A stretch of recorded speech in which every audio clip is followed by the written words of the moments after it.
Hello, everybody. I am here with Anne Fullenkamp, the Senior Director of Creative Experiences at the Children's Museum of Pittsburgh. Anne, it's so great to see you. Thank you for joining me.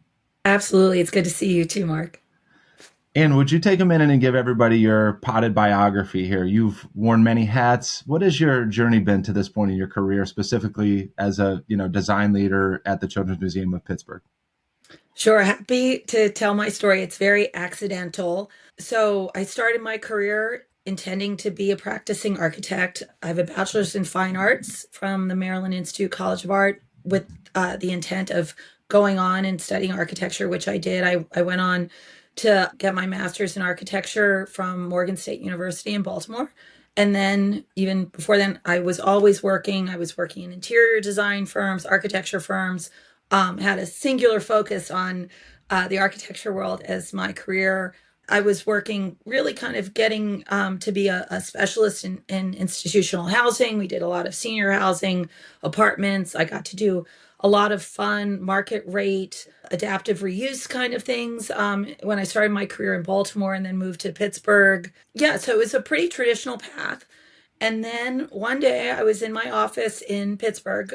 This is around 2006. I had moved to Pittsburgh and was working at a wonderful firm, but something caught my eye. You know how you sit at a desk sometimes and look and see what jobs are out there. And something popped up for an exhibit designer. Had no idea what that was, but I actually applied for it more as a design exercise for myself. I we all have been this too in this situation where you go to work every day and you're in your routine. And I was feeling a little disconnected from that creative side. And frankly, I wasn't that far out of school. I've been working for about 6 or 7 years. So I didn't necessarily, I found my singular path yet, but in your work world, you start working. So that was happening really fast. So when I saw this, I was like, you know what? I'm going to apply because it required a portfolio, and it forced me, or it made me to kind of go back in and see if I could even get an interview, more of a lark. The job was blind. It was just for an exhibit designer. I didn't know that I was applying for a job at the Children's Museum of Pittsburgh. Frankly, if I had known that, I probably would not have applied for it. I thought I was applying for a museum because I thought also in my career as an architect, having some museum experience in my portfolio would open me up to other opportunities in architecture. The job was listed as a temporary position. So I was like, yeah, this could be a fun thing for a year and see if I could do it. So, anyway, long story short, I got the interview and it was actually interesting. I went in and it was for a temporary grant funded position. We had a really great discussion. I got really excited to hear what they were doing. And I walked back to my office in Pittsburgh. And by the time I got there, they had called me back and asked if I could come back in the next day because one of their exhibit designers had resigned and there was another position available. We joked now that literally the former designer who I ended up replacing, he was waiting till they were finished my interview to come in and resign. So it was that quick. I came back the next day and we talked about a different position. And in the end, that's the position I took. It was also a temporary position, but it was to finish designing an exhibit that was already underway. Had been 3 years of development, and they really needed someone with, actually my background was better suited to do project management, get the design drawings into construction drawings, and get the thing built. And for me, that was much less scary. The other position, to design exhibits from scratch, that was actually pretty scary and intimidating to me. So when I had the choice, I was like, oh yeah, I can do that. I can get these into construction drawings and do the project management, get it to the end. So the position actually was offered as a 9-month position, which was shorter than the other one. But again, for me at the time, that's exactly what I wanted. It was kind of a break, almost like a sabbatical. Accepted that job. In the end, and I often say this, I drank the Kool-Aid. I came into an experience that I had no context for. I didn't even know that museums had exhibit designers. I didn't know this was a career path. I was immediately embraced by these wonderful people who were singularly focused on creating experiences for children. Really eclectic group, super talented. um, I happened to find the stars aligned in finding this role at the Children's Museum in Pittsburgh because it was really unique in that they were running a full design team within the Children's Museum. It's still very unique. Our executive director was a designer, our deputy director was a landscape architect. So they came in and they set up this design world because they really valued design as a way to creating meaningful experiences and respecting children. And the Children's Museum at the time had just reopened in 2004, was an architectural gem, really had won AIA awards. It was one of the first LEED certified. So design is part of the DNA at the Children's Museum. So I really found a home that felt very comfortable, but it was completely accidental.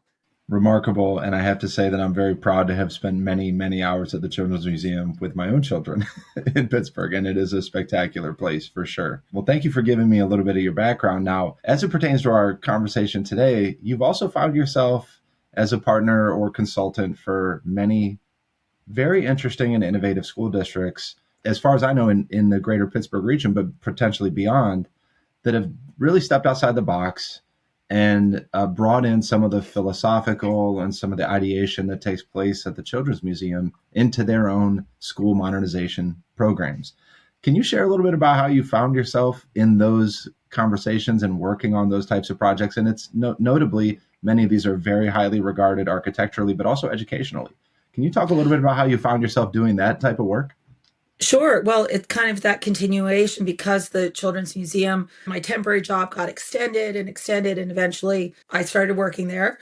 And part of that was to continue. We design and build everything in house, and we have an in house research and learning department, which is key.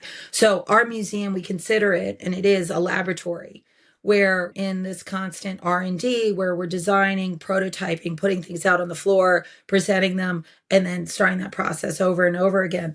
Our work with schools really kind of came into focus around 2012, where, like I mentioned, the museum had gone through a major renovation in 2004. But one thing in the museum world, exhibits have pretty short lifespans because they're so heavily used. So after about 5 years, even the permanent exhibits, you have to start thinking about what's next.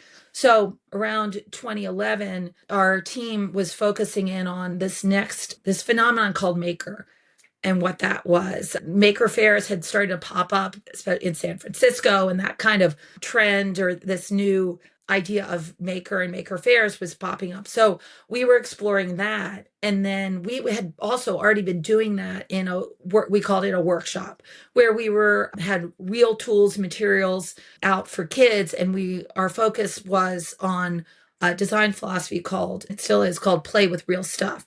So we had these activities about woodworking and simple circuits and sewing and really teaching these hands-on skills and in a very casual way. And that's the interesting thing about learning in a children's museum. We call it informal learning practices, which is play. It's which things, no expectations, no grades, just I'm curious, I'm going to mess around. So around 2012, the maker movement was really kind of becoming a thing. Our executive director became very involved with it, and we partnered with this national maker movement, and we ended up creating Make Shop. And that was a project that one of the first exhibit projects that I got to design fully in house. So we designed and built our Make Shop. And with that, we had established our learning and research team, and our first director of learning and research was getting her dissertation. She did her PhD on Make Shop. So that was a great opportunity too, because we built this together. Our Make Shop was part of that research work, and then we went on. We had a big grant with Google and created this making and learning framework on how to create informal learning environments. So that's how we kind of established ourselves with these relationships with schools, where we were showing the education world how you can create a space that supports informal learning, but in a way that could complement learning, the formal learning world in classrooms. So that's how we really got started. And then, kind of to your point, I was this itinerant architect, designer that had found this playland in the Children's Museum, was loving my career, and I would have conversations with my friends and colleagues in the architecture world. I started talking to some folks about what I was doing and this idea of informal learning and formal learning and how those two could merge. So I think that's where this really started. You've said a lot there that is all worth circling back to, but I want to sort of put a pin in one thing you said and ask you to expand on it, if I may. Sure.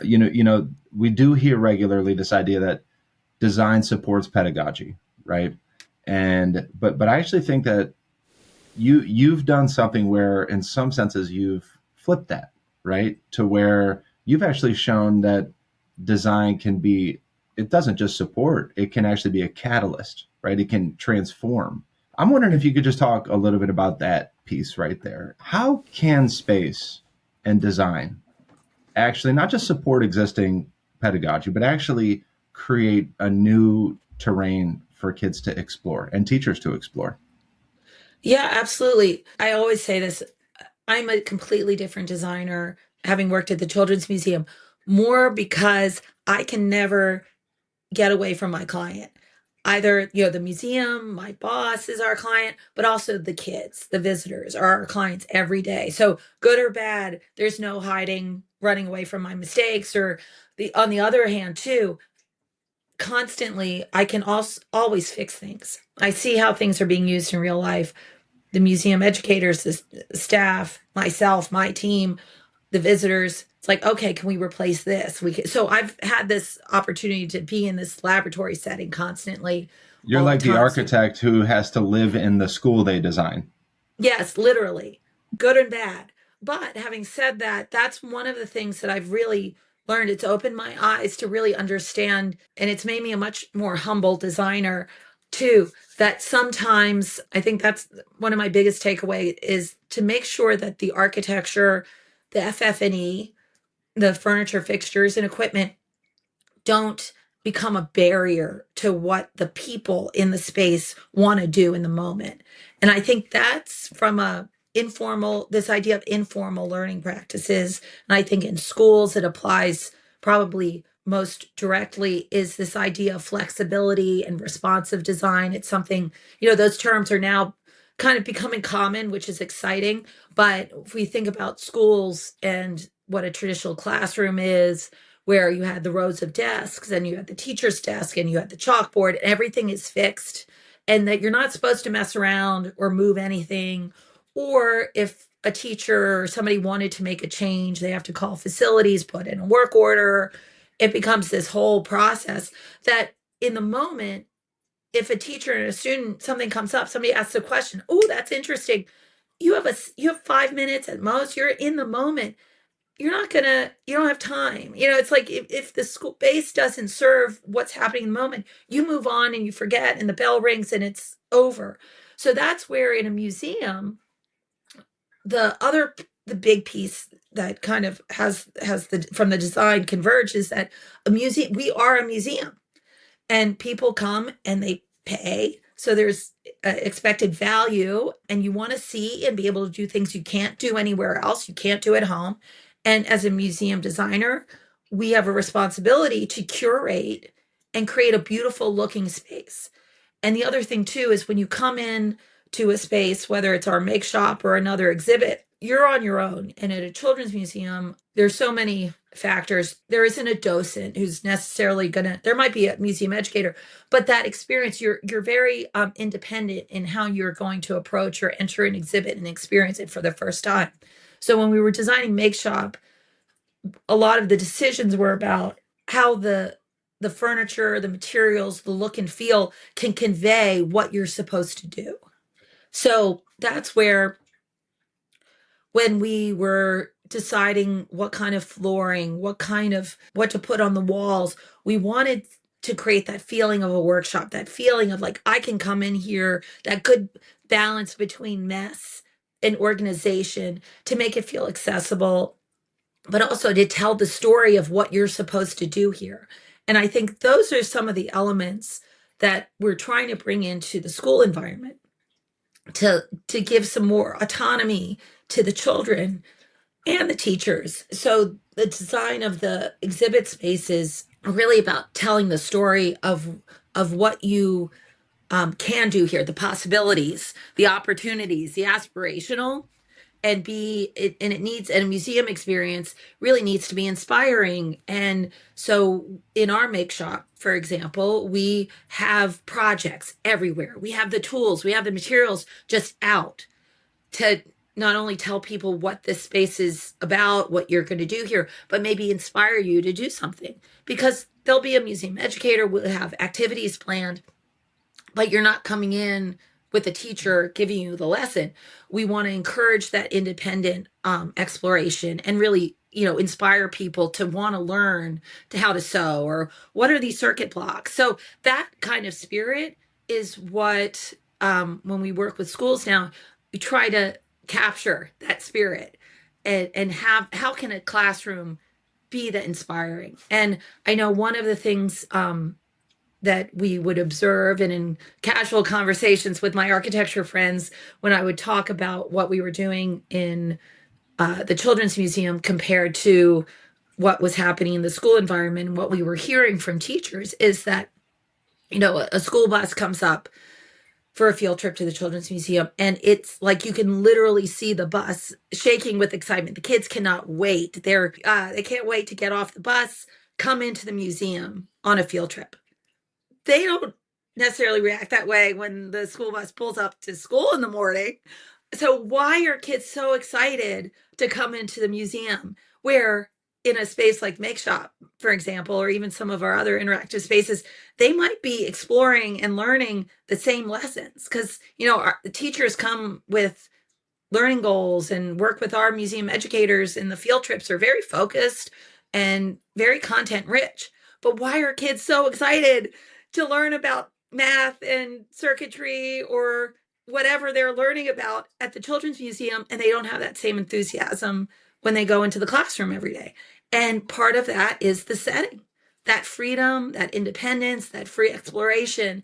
And this is where also we can observe, and what we've seen from teachers, they're happier too, because they're put it more in a supportive role, coaching role, and they can have more freedom to be responsive, to answer the kids' questions, to see a kid who's curious about something who frankly was not curious about it in a classroom, and they get excited and inspired.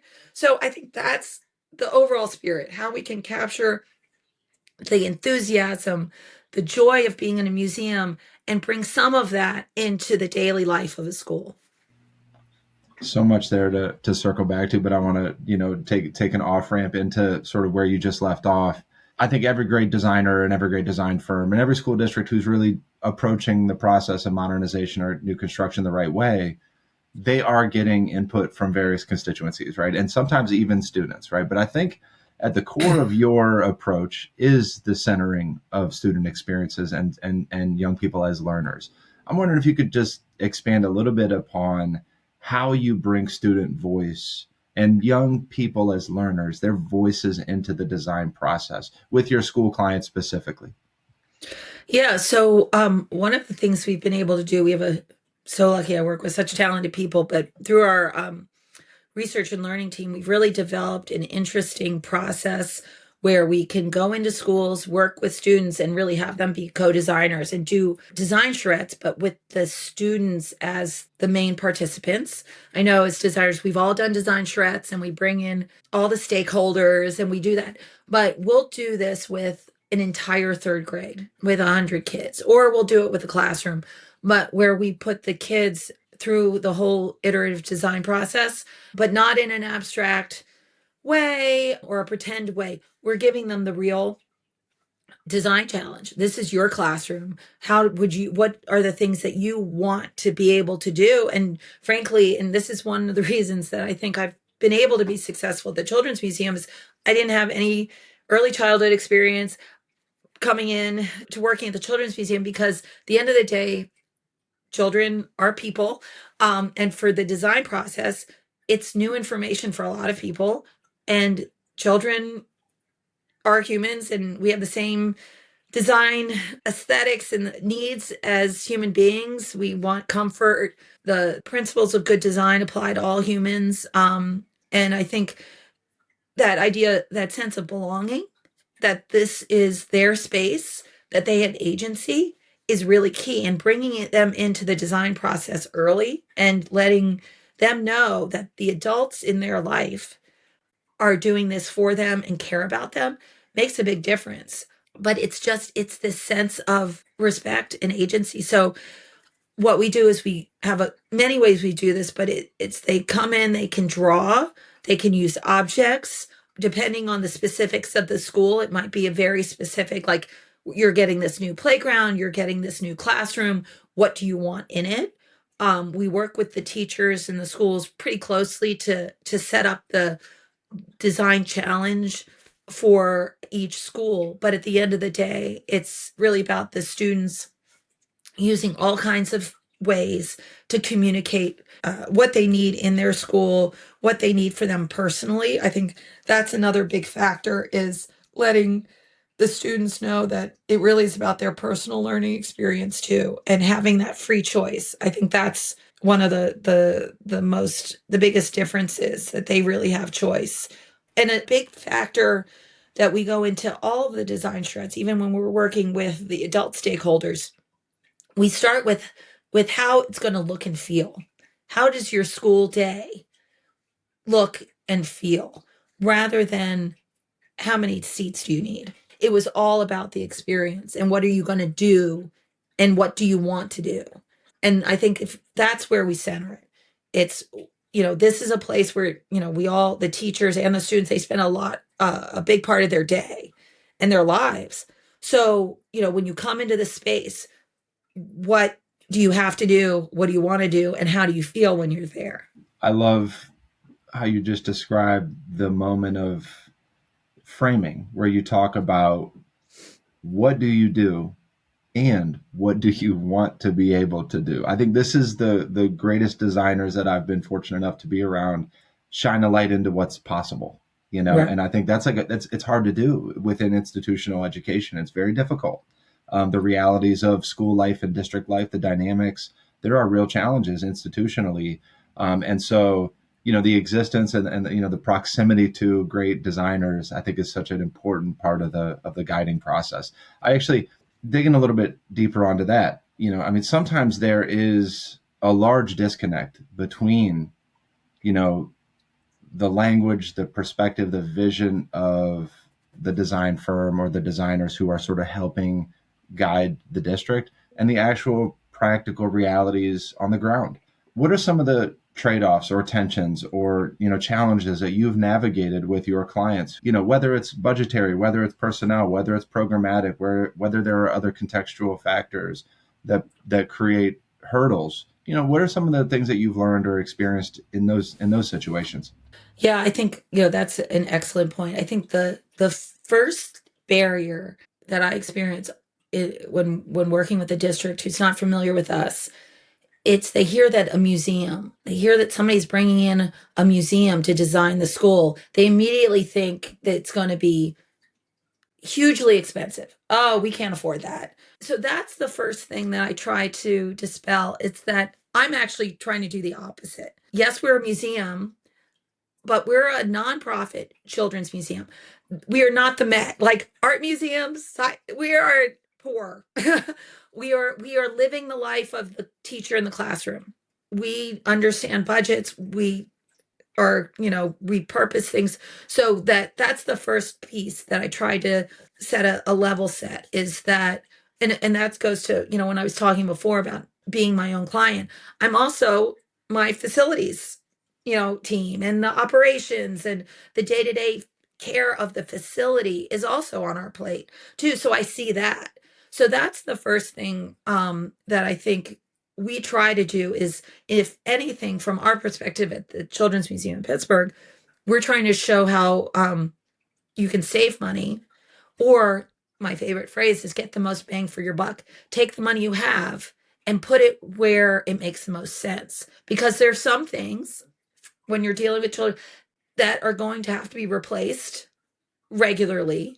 And then there are other things that can last generations. And that's kind of a bigger idea, getting back to the facility and getting into this idea of getting institutional buy-in. When a community designs a museum, it's for generations, a lifetime. Museums are 100 years old. The Children's Museum of Pittsburgh is young. We're 43 years old, and that's still a young museum. But communities build museums for generations.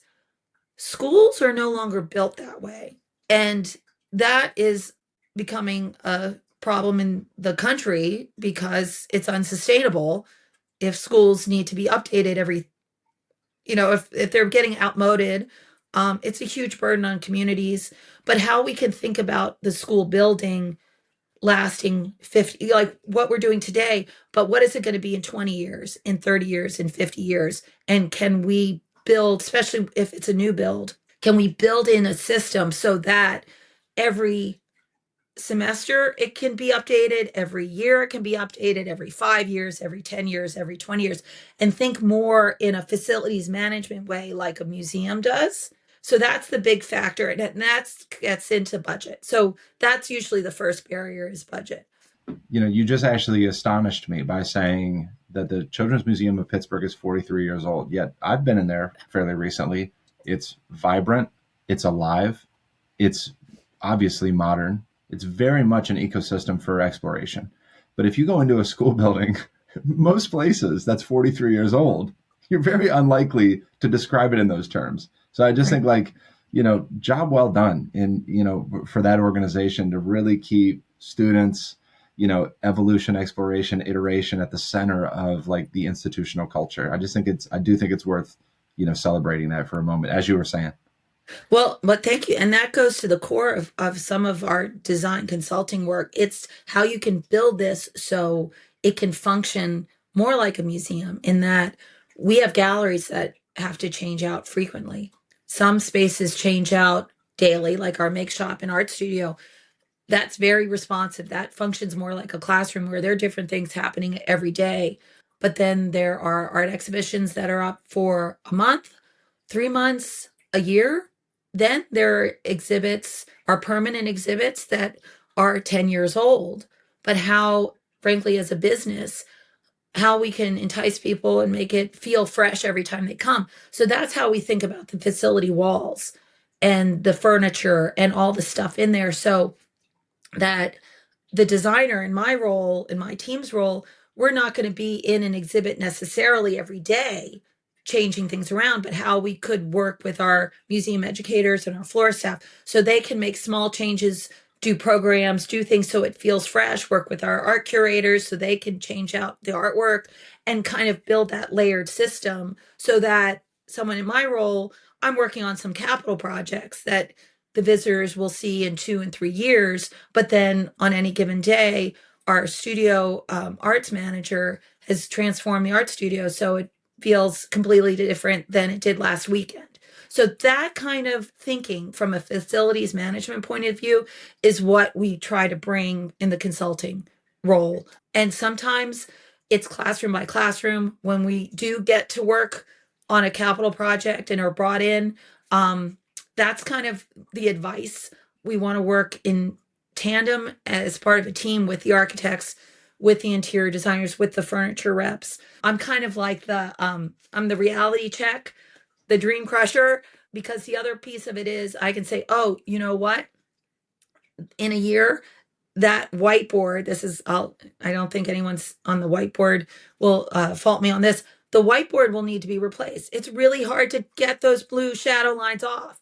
But what if we make the whiteboard replaceable, put something on the wall so facilities can quickly change that out without having to put in a work order and build it in. So there's certain items like that just from frankly, my war stories and my experience of having to replace things and made my mistakes. So those are kind of the things. But I think getting back to your question, budget is usually the first barrier, and looking at how we understand the year to year operations, the operations budgets, and how we can look at that and try to help everyone make the most out of the money they have. And then the other piece is I always love to work really closely with the facilities managers, the teams and the operations teams of the school, because even the best well-intended architects and designers and everything, they're going to move on. There's that punch list turnover, and then it becomes the facilities manager's job to really take care of the school and have this work beyond opening the first day of school. And sometimes, because of their limits, their budgets, and their daily operation needs,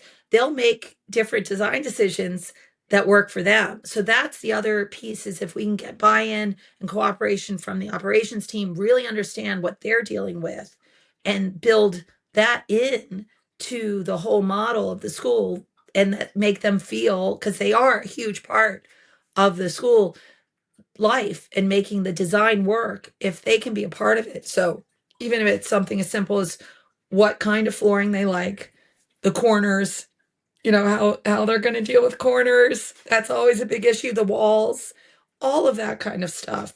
That's a big factor, I think, that I found that most people don't think about. And going back to my life when I worked in architecture firms, the end user, bringing them in at the commissioning and the punch list, and at the end, if we can bring the facilities people in from the beginning and make them feel like a partner with the teacher, because that's who, at the end of the day, it's the teacher talking to the facilities guy and asking for a new whiteboard in year 3 after the construction. Those are the people who will be making the design decisions for the school. And it's so interesting. I mean, you are in this position of having one foot in the museum and the design world, and the other foot in the educational world. And the Children's Museum gives you this vantage point on really values like curiosity and play and agency and imagination and belonging.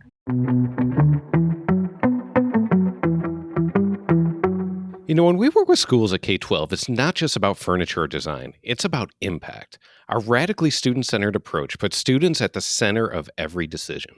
From that first conversation to the final walkthrough, we're focused on creating spaces that actually work for the kids, the teachers, and the community. So if you're looking to do more than just check a box on your next project, let's talk. Visit K12.com. That's KAY TWELVE.com and see how we're helping schools transform learning one student at a time. Because at K 12, it's not just about projects and furniture, it's about purpose.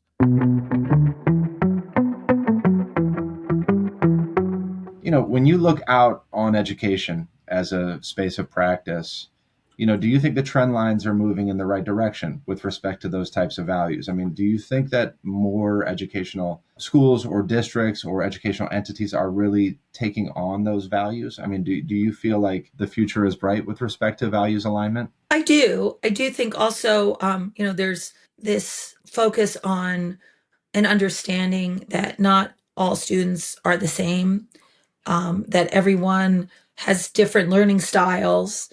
And if we can accommodate and be more responsive to different kids' learning styles, that everyone will thrive. I mean, that has been something that's really powerful. And we're seeing a lot of great things. And even this reintroduction of late to hands-on learning, that not everything has to be on a screen and a computer.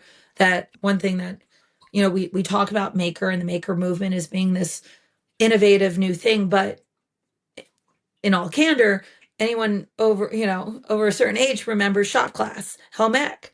When that went away, I think we now see that we lost a lot of kids that really thrived in those kinds of learning environments. And all the other thing too, it seems common sense, all the things we learned, even the STEM things we learned by sewing. And I think that's what's kind of exciting, seeing the hands-on making coming back side by side with the more traditional learning, math, science, literacy.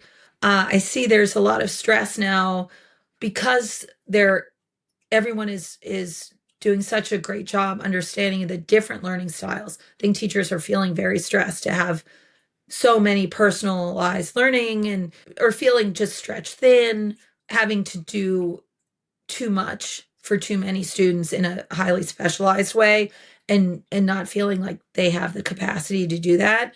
And that's where I do think design can be a factor, because there are ways to set up a classroom and even a school building that can create some better, simple things like sight lines, so you can feel comfortable letting the one kid who needs to stand to do that without being disruptive to everyone else, or have a small group of kids go out in the hallway who might be, able to work on a project together really successfully while the other kids are working more quietly one on one. So that's where I do think the school design and thinking about the classroom differently and the hallways differently and the spaces.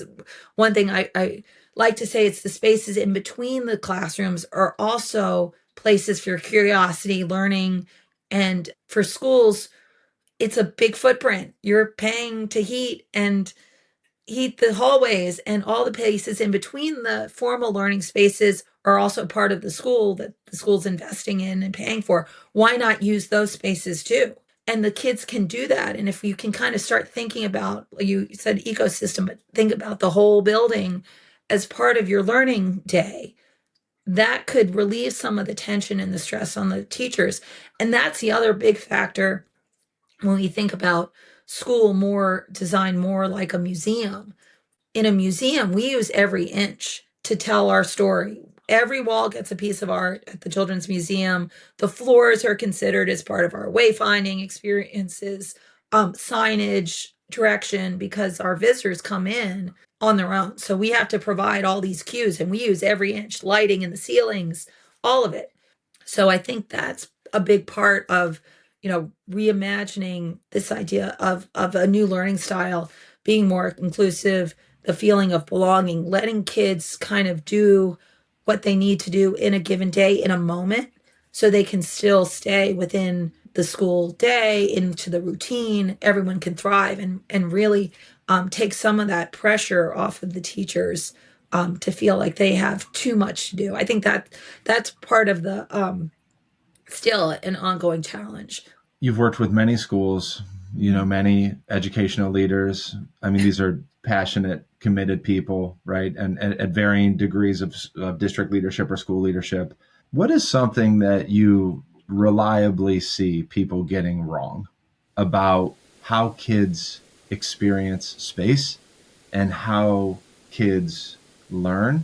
Just from a design standpoint, this idea that windows are distracting, access to natural light, being able to see outside, I think is so important. Making the inside feel like a place you want to be, not institutional, not oppressive. Having natural light is really important.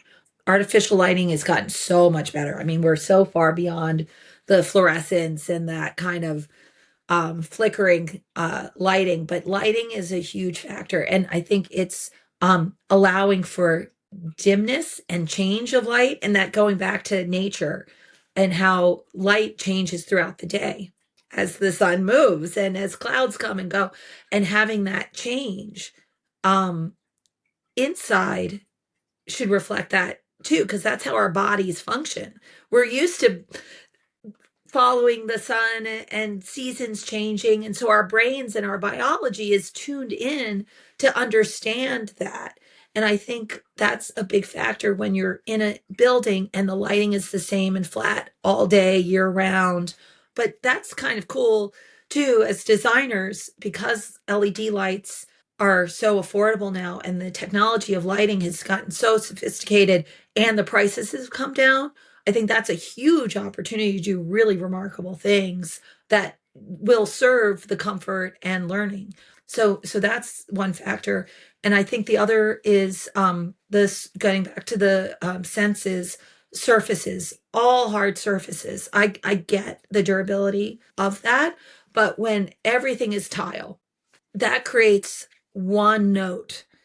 And getting back to the life of a school and all of the people and the monotony every day. You're in this school 9 months out of the year, 8 hours a day sometimes, and it's not just the students, it's the teachers. imagine if if you set up your house where all the surfaces were like your bathroom. Imagine your entire house being fit out and finished like your bathroom. I mean, that would drive you crazy. So I think that variety of texture, but you can still, and this is where the technology of materials have gotten much more sophisticated. You have these great laminated floors, but they have a little warmth and they have a little cushion, all of that kind of stuff. So I think the variety of material and just staying in tune with who we are as beings and connecting with the senses, that yes, durability and maintenance is paramount, but recognizing that kids are tuned into all of those comforts too. It's not just like when as adults we get to design our houses, or you can go to a different work environment and choose a lot of people today now in the current work environment, you can choose to work at home. You can choose a work environment, an office, based on what amenities they have. Since we're talking about it, when we look at how colleges are designed and how college spaces and all the amenities of colleges are using that as a competitive edge to decide where you're going to go and study. The quality of the university centers, the quality, how these things are going to look and feel. They've become architectural landmarks, and using the architecture as incentives to choose this school to study. Why aren't we doing that in K through 12, or even actually elementary school? You can see that now in high schools. It's kind of been in reverse. You see that kind of design aesthetic in high schools now around the country, but not necessarily in elementary schools. You see it sometimes in pre-K and kindergarten, but then there's this kind of gap. And I think that's where we think about it like full circle design aesthetics and comfort, temperature, lighting, sound. I think that's the other thing, the acoustics. And that goes back to hard surfaces. So it all plays together. I might ask you to expand on this point a little bit further, because in my travels and my close collaboration with both design firms and school districts myself, it seems to me that one of the main foundational points in all of these conversations that schools misunderstand is movement. And there's Absolutely a general aversion to too much movement. And I'm wondering if, and you've seen this as well, I'm wondering if maybe you could talk about, your perspective on how movement is integral to, all the positive and pro-social things that we care about with respect to both development and learning and all the other, aspects.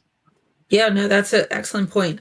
I mean, actually, when we design an exhibit, we have this kind of checklist of the way we approach our exhibit design at the museum is we try to have a balance of various elements. And one is having gross motor and fine motor skill within the same space. Because at any given time, a child needs to move, the gross motor play, and then in that same space, and maybe 5 minutes later, they'll want to do something that's a fine motor skill, or a sit and a quiet and read a book. And we see that in the museum. It's remarkable where you'll see a kid running around in circles. And then a minute later, they've sat down and they've got a book in their lap. And I think that is key to being able, especially when they're younger, to acknowledge that you need that gross motor play. You need that ability to move. And I mean, granted, in a classroom, understanding that you can't be disruptive. But again, that the teachers and the educators, there's and I'm far not an educator, but there are developmental stages of childhood.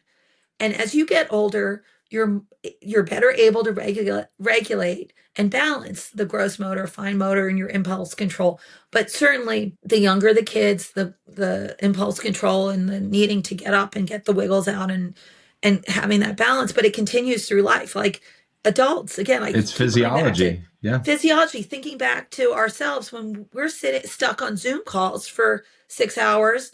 I mean, we feel terrible. It's physically exhausting, even though we haven't moved. How, you want to get up, take a walking break.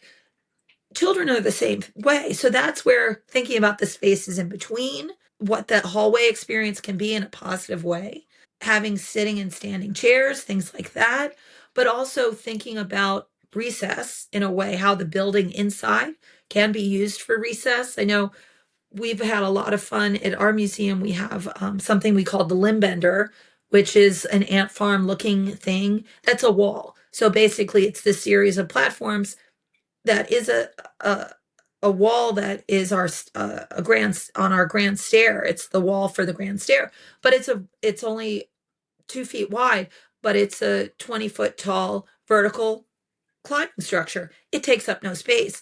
Kids often come in, go through that as part of their pathway to the museum. Ramps, stairs, getting kids thinking about those experiences. Something as simple as moving from one space to the other can check that box and then have the kids ready. So I think that's an excellent point, that it's in addition to the playground, it can just be that movement between classrooms that could be that added need to fill the gross motor and fine motor skill balance. It is really compelling, the research on physiology and movement. And, as you were saying, even movement that's relatively, imperceptible, is just important for young learners to have, and for even us as well. All right. Well, so I'm gonna ask for just a few final words of wisdom, if I may, to our friends, superintendents, business managers, directors of curriculum and instruction, school principals, folks who are really living the life on the district side, who are dabbling with or exploring or maybe even beginning the journey of school transformation, right? They're beginning this journey, and we know it can take years. It is a year long, multiple year long process to successfully see one of these projects come to fruition. Unbelievable amount of work and dedication. What final words of wisdom would you offer to any of our friends in our audience who maybe find themselves sitting in that seat, who may be exploring the possibility of this future for them? Yeah, well, I think the first thing is, don't think you need a lot of money to get started. We use the phrase a small bet.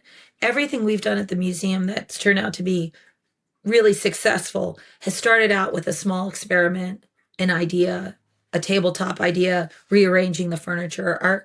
Our whole make shop project that was a movement turned into this movement, started with a corner with a table with some blocks on it. So I think that's the first thing, is to get into that experimental mode. Your educators, your places for learning, you have laboratories. Take a corner of your library, take an underused classroom, experiment, set that up. And that way, before you invest huge amount of dollars, change systems, do anything, see how it goes first and make these small bets. And then just treat it like an experiment, do these small proof of concepts. And then as a part of that, you can get the community buy-in, institutional buy-in, see which teachers might come and say, hey, I'm really interested in this, and really kind of build that culture from within first before you make these wholesale changes. Well, Anne, it's been an absolute pleasure to spend an hour with you, and I want to thank you for giving us your time, your insight, and wish you all the best as you continue doing incredible work and making a huge impact in the greater Pittsburgh region and beyond. So thank you so much for giving us your time this morning. Well, thank you, Mark. It's been a pleasure talking with you, and I know we'll see each other again soon. Yes, we will. All right, be well. The Better Learning Podcast is produced by Matt Rogers and edited by Callie Jones. The views and opinions shared on this podcast are those of the individual speaking and do not necessarily represent the perspectives of their affiliated companies, organizations, or associations.